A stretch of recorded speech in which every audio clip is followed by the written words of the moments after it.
Multi universe இல்லைன்னா parallel universe எப்படினாலும் சொல்லலாம். இதை தமிழ்ல பல்லண்டம்னு சொல்லுவாங்க. இந்த மல்டி யூனிவர்ஸ் அப்படிங்கிறது நம்ம பூமியை போல, சூரிய குடும்பத்தை போல, நம்ம கேலக்சியை போல நிறைய பூமி, சூரிய குடும்பம், கேலக்சிஸ் இருக்கிறது தான். நான் ஆல்ரெடி யூனிவர்ஸை பற்றி ஒரு வீடியோ போட்டிருக்கேன். அதை செக் பண்ணி பார்த்துக்கோங்க. அந்த வீடியோவை பார்த்துனீங்கன்னா தெரியும் நம்ம பூமி எவ்வளோ சின்ன புள்ளின்னு. கண்டிப்பாக இந்த வீடியோ ரொம்ப இன்ட்ரெஸ்டிங்காக இருக்க போகுது அண்ட் நம்ம மூளையை ரொம்ப சிந்திக்க வைக்க போகுது. நீங்கள் இந்த வீடியோவை ஸ்கிப் பண்ணாமல் ஃபுல்லாக பாருங்கள். Welcome to informed voices.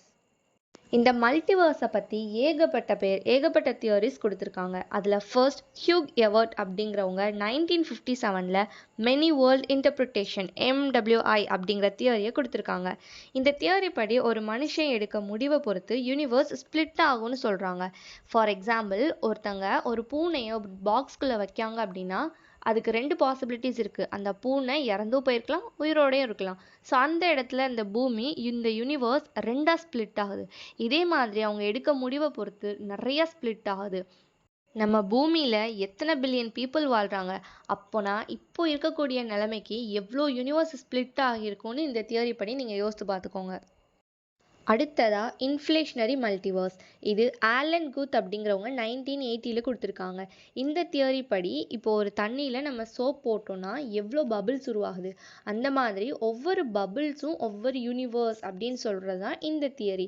ஒவ்வொரு பபிள்ஸுக்கும், அதாவது ஒவ்வொரு யூனிவர்ஸுக்கும் அந்த யூனிவர்ஸை பொறுத்து அதோட ஃபிசிக்கல் ப்ராப்பர்ட்டிஸ் எல்லாம் சேஞ்ச் ஆகும், அதோட லா எல்லாம் சேஞ்ச் ஆகும்னு சொல்கிறாங்க. String theory multiverse. இந்த தியரி படி நிறைய டைமென்ஷன்ஸ் இருக்கலாம் அப்படின்னு சொல்கிறாங்க. அப்போனா இன்ஃபினிட்டி அளவான யூனிவர்ஸ், எண்ண முடியாத அளவு யூனிவர்ஸ் இருக்கலாம் அப்படிங்கிறது சொல்கிறாங்க. இப்போ ஒரு பேப்பர் எடுத்துக்கிட்டோம் அப்படின்னா அந்த பேப்பரை நம்ம ஒவ்வொரு டைம் ஃபோல்ட் பண்ணும்போதும் ஒவ்வொரு டைமென்ஷன் கிரியேட் ஆகுது, அந்த மாதிரி வச்சுக்கலாம். என்னதான் இந்த மாதிரி நிறைய தியரிஸ்லாம் இருந்தாலும் நம்ம யூனிவர்ஸ்க்குன்னு சில ஃபிசிக்கல் லாஸ் இருக்குது. அதை வச்சு பார்க்கும்போது எப்படி நம்ம யூனிவர்ஸ்லேருந்து இன்னொரு யூனிவர்ஸ்க்கு கனெக்ட் ஆகலாம் அப்படின்னா parallel யூனிவர்ஸ். ஒவ்வொரு யூனிவர்ஸுக்கும் ஒவ்வொரு எனர்ஜி பேரியர் இருக்கும். இப்போ நம்ம இருக்கிற பூமியிலேருந்து நம்மளால நெப்டியூனுக்கே ஒரு தடவை தான் போயிட்டு வந்திருக்க முடிஞ்சிருக்கு. அதை பற்றி அப்கமிங் வீடியோஸில் பார்க்கலாம். இந்த மாதிரி இன்ட்ரெஸ்டிங்கான வீடியோஸ்க்கு இன்ஃபார்ம்டு வாய்ஸஸை சப்ஸ்கிரைப் பண்ணிக்கோங்க, இன்ஸ்டாலையும் ஃபாலோ பண்ணிக்கோங்க.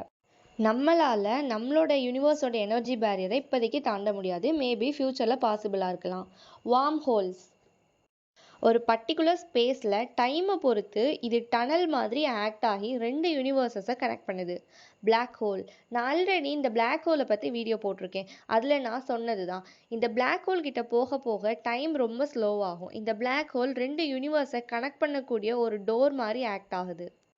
Quantum fluctuation. ஏதாவது ஒரு காரணத்தினால எனர்ஜியில் சேஞ்சஸ் நடக்கிறது, அதனால பபிள் யூனிவர்சஸ் கிரியேட் ஆகும்.